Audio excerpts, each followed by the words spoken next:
हम परमेश्वर के पर्व मनाते हैं, हम साबत का दिन मनाते हैं, हम नई वाचा का पालन करते हैं।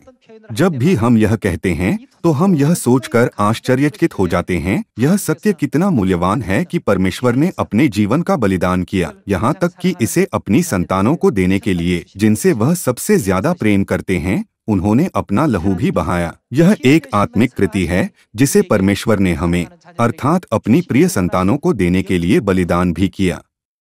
अलास्का के क्षेत्र को $7.2 मिलियन में बेचने के 13 साल बाद रूसियों ने जब यह महसूस किया कि $300 मिलियन मूल्य का सोना वहां दफनाया गया है तो उन्होंने विलाप किया होगा और जमीन को पीटा होगा।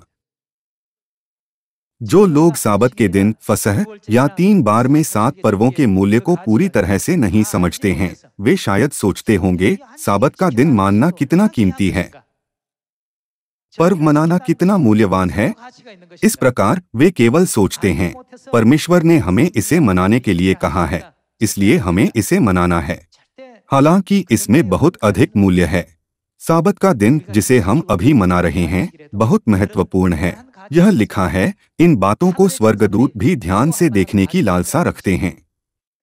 जब हम इस मामले पर विचार करते हैं तो हमें खुद से पूछना चाहिए, परमेश्वर ने अपना लहू बहाते हुए भी हमें यह बहुमूल्य सत्य देने की कोशिश क्यों की? हमें हर शनिवार को केवल चर्च जाने के साथ इसे समाप्त नहीं करना चाहिए। नई वाचा में इससे कहीं अधिक मूल्य है।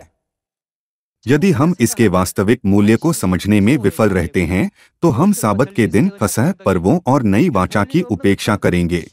क्या यह इतना महत्वपूर्ण है? शैतान आत्मिक परीक्षा के बारे में फुसफुसाता रहता है, लेकिन सत्य को हमसे दूर करने के लिए शैतान की बुरी योजनाएं हैं। परमेश्वर ने क्या कहा? उनके आने तक हमें क्या करना चाहिए? परमेश्वर ने कहा, इसे थामे रहो। अलास्का के बाहरी स्वरूप के बारे में सोचिए। इसमें खेती नहीं की जा सकती, लोग वहां नहीं रह सकते, यह बेकार लग सकता है। ऐसा इसलिए है क्योंकि सब कुछ अंदर छिपा है। साबत के दिन और पर्वों के साथ भी ऐसा ही है जिन्हें आज हम मनाते हैं।